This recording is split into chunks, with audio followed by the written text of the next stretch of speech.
Good afternoon, traders. This is Christian from Tribeca Trade Group, and it is Thursday, October 7th. Nice day for the markets.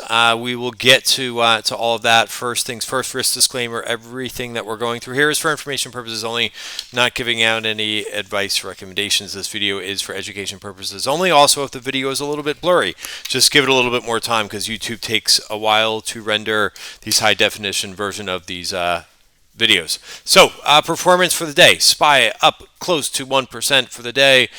Very little change over the session. We did pop higher, and then we saw some profit taking, like, after the first hour or so of the day, and basically which stretched for most of the afternoon. Qs, same thing.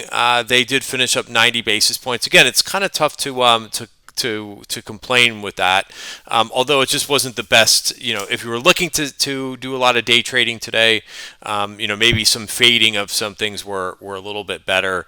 But hey, that's what kind of gap up days are, right? That's one of the things that we talked about in the TTG pre-market session. I said, hey, for one, some of the things that I put on at the end of the day, I'm going to be taking profits in the beginning of the day.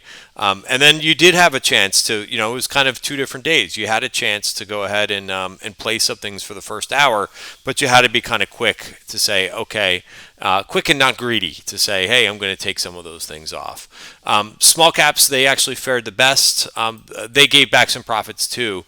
They were up at one point. The IWM was up about 2% from at the high of the day, and still closed up 1.5%. Big story again in interest rates.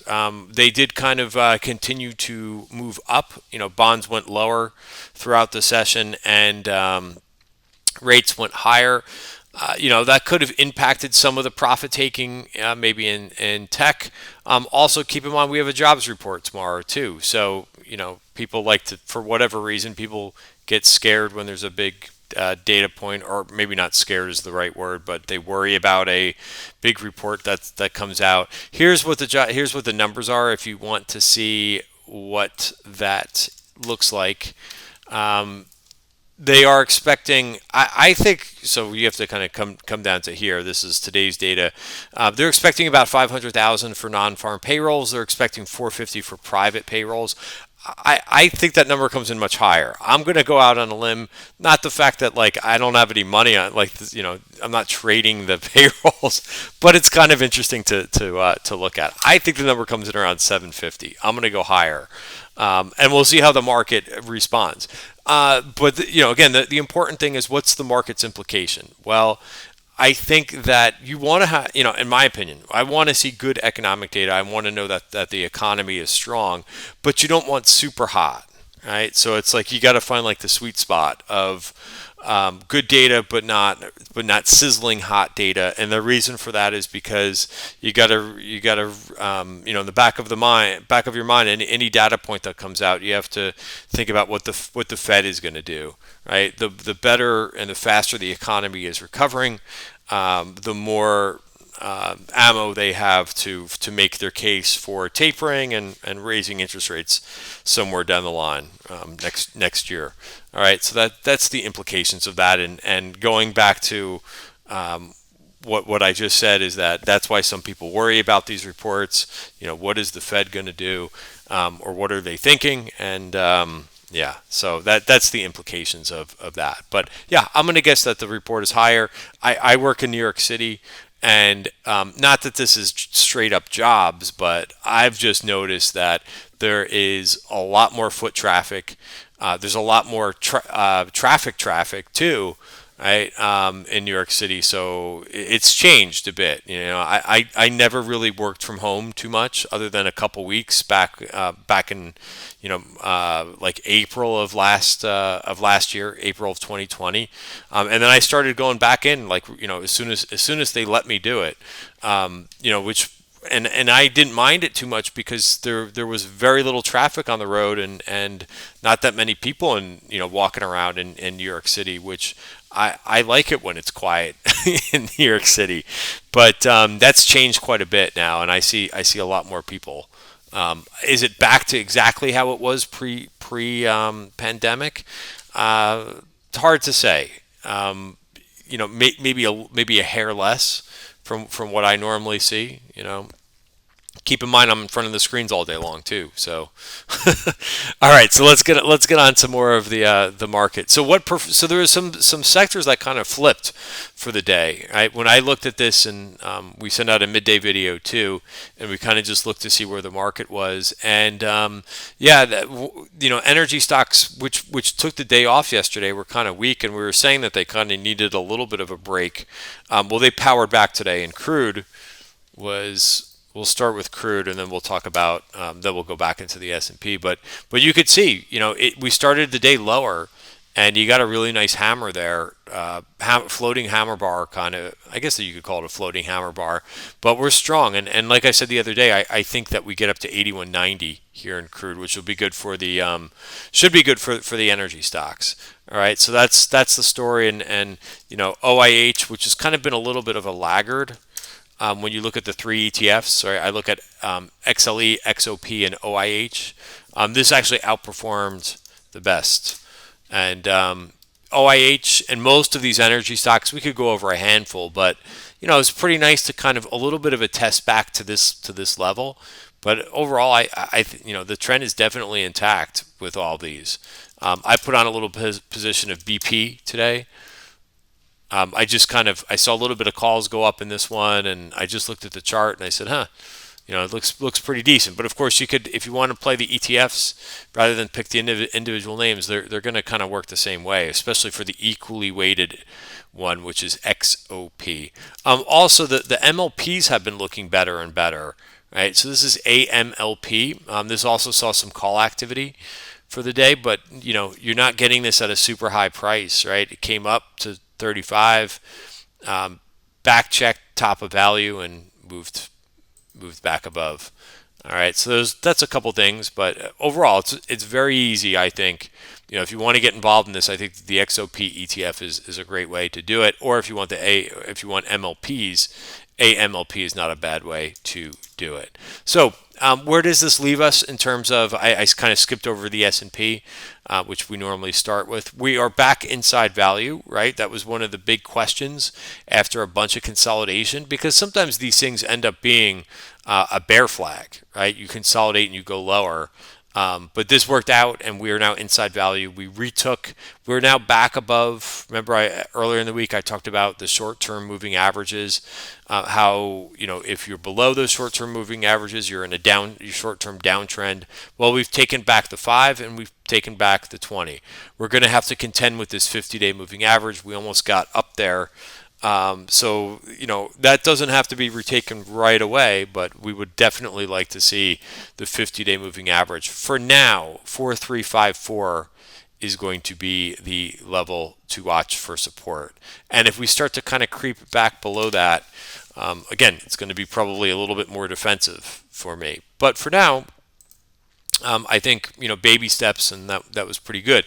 Also note where we started the day was right at the top of value, which I thought was an interesting pivot place to start at 930. We went a little higher, and then now we're retesting that. So that's another level, a little bit more near level to watch in the S&P, and that's going to be right around 4390. Right? But again, this is a good thing, right? To see this again, would have been nice to close on the absolute highs, but Nasdaq, a little bit different picture. That actually fell a little bit further into value. And a little bit more profit taking, I think, in this. This is still has some more work to do, right? There's a number of scenarios that could go from here. So you got to test this 20-day moving average. Bottom of value is up here. You could see this test, and you could see a return back here. And maybe looking for a higher low. So interesting. Bonds. Let's talk about IWM really quickly. Still in value. It did, nice hammer bar yesterday, but still in value. No break other than, again, exploring the ranges.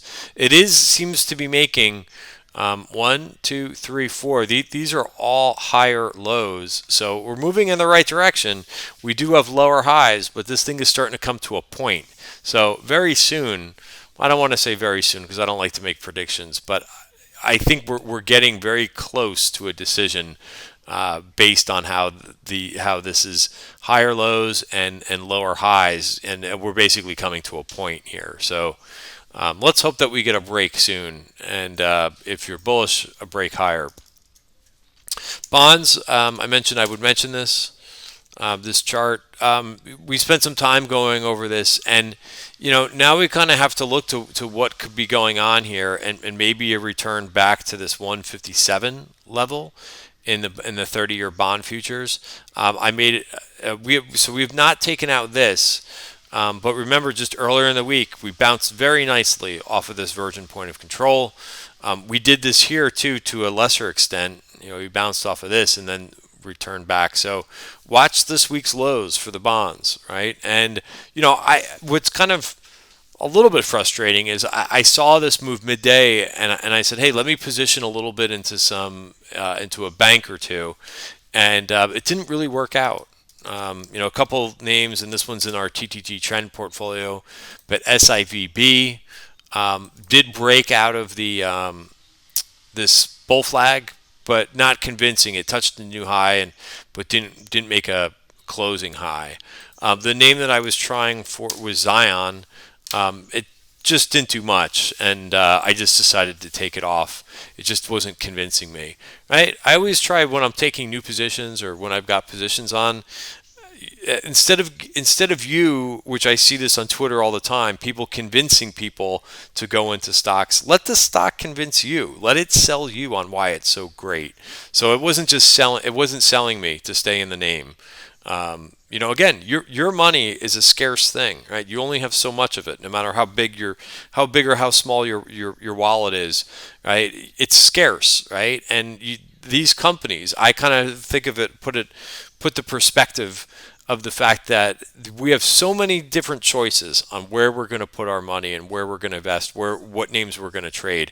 They should be fighting for your business, right? So that's that's the way that I kind of think about it. And if they're not doing anything great, if the price action is not convincing you, you take your money and you put it someplace else, right? Such a better, like in my opinion, such a better way to think about things than what I get hit with on Twitter all the time is people trying to sell me on a stock. It's almost as if they work for the company. They're trying to sell me so much on going into the penny stock or whatever. But anyway, I'll move on from that. Just a different way I think a refreshing way to kind of look at names and companies and so on and so forth, right? You have that luxury. It's a great line from A Few Good Men, but you have the luxury of picking any name that you want to, or any group of stocks that you want to be in. Right? You don't have to trade just growth stocks. You don't have to just trade value stocks. This is interesting. So finally, we got a big move in the Chinese internet names. What I see on the Chinese internet ETF is a higher low, and on the weekly chart we're now back inside value. Now we have one more day of the week, right? It's not a closing bar yet, but yeah. So I actually stuck this in the TTG trend portfolio today versus a stop of different stuff. I don't normally go after names or groups like this that are in downtrends. But every once in a while, like with just 3% of my portfolio, I like to do something a little bit different. So I'm taking a shot on something that I normally don't do, trading a little bit counter trend. But as long as you have a support level to trade against here, which is 47. All right, just a few other observations for the day. Let's see. There was a couple other things. Clean energy did not finish as strong. Solar names were pretty strong, but they didn't exactly finish on their highs. A couple names just in the growth. Growth was so strong yesterday. To me, it makes sense that they kind of stalled out a little bit today after being so strong yesterday. Look at Cloudflare. Another strong day, up 2.6%. Look at the weekly bar on Cloudflare. Very, very nice looking. We'll see where this thing closes for the week, but right back at 52-week highs. I mentioned a couple of the energy names. I got a lot of questions about Nike today. We saw Nike calls like right at the beginning of the day. You're going to see this in different spots, right? Take a look at where this thing rallied up to, which I had mentioned the 200-day moving average was a nice place to try a bounce trade, right? And but you've got resistance here. So I would watch this 152.90 level. To me, that's a good place to take profits, right? And you're going to see this in some different areas of the markets. UNH, same thing, rallied right up into the bottom of value, right around 407.92, right? So again, volume at price, to me is a very significant way to look at things, right? When with our market value, with our market web's value areas giving you a sense of where there's resistance based on that market profile. Volume at price. Shop was another one. I was looking for just basically right into this bottom of value as a quick trade, right? So we talked about this one yesterday. This is one of the first trades I took off for today. All right, so yeah, so shop took a target like right on the open and then got out of this at 1380. Now it did go up a little bit further. I was looking at two value areas. The first one was the top of value, so that's where I took my target. It did get up a little bit higher, but I'll continue to watch that one even though I don't have a position on it anymore. Fiona, this is the F1 Liberty Media. Right? If you're an F1 fan, Formula One fan, there is a couple stocks, so I took some profits there. I also took some profits. I added a couple agriculture names like ADM. The other one that I have on is Bungie, so BG. I put this one on earlier in the week. My final target, I'm looking for 86 for this one. ADM also had a nice day, up over 1%. CF Industries didn't close on the highs, but you could see after that monster candle last Friday, it's trying to kind of resolve in the direction of the trend, which is higher. And then a couple other things I tried. I lost a little bit of money on Roku. I don't know, for some reason there was a lot of weekly calls that went up. But they could have been selling premium there too. But you could see I kind of just trailed off, stopped trading, around 11 o'clock. Once I started to see that it looked like the highs were in for the day, I just kind of cooled off a little bit. RTX also hit a target in this one. I've been watching this Boeing chart, so I threw on a Boeing position this morning, which was it's got some work to do. It still has to get through the 200-day moving average. So this is a position and it's got to get over 228, but definitely something I'm watching. What really attracts me to this thing is just the spot on the chart this thing is in. Right, so if you go to the weekly chart, right, it's held atop of value. Right, so I will be looking to kind of hold this one into earnings, depending on what the price action does, of course, give or take. Just one other theme that I thought was interesting for the day was we talked about Cloudflare, but also some of the cyber names were pretty strong today. ZS, it's a name I'll be watching. It closed right at the bottom of value. It was in value most of the day, so I'd like to see this thing get above 270, right? That's Zscaler, and then Palo Alto, right? Again, most of these just did not close on the highs of the session, but it did take that next leg higher, and that's one I'm definitely watching for tomorrow. Also, old school tech, Oracle out to new highs. Cisco saw some calls, and that's just inside value. You could trade that one versus 54.5. Right, for little old school tech. All right, guys, we'll leave it to, and just a couple other underperformers too. Things like Zillow were doing very well today, up 6%. If you're looking, if you're playing this one for a bounce, there's a VPOC up here at 95 on the 1 hour. I would be aware of that. Maybe all that you get out of this bounce, we'll see. Also, if it can make its move through value, that's about 90, almost 98. All right, guys, I'll leave it there. Have a great night, everybody, and see you tomorrow.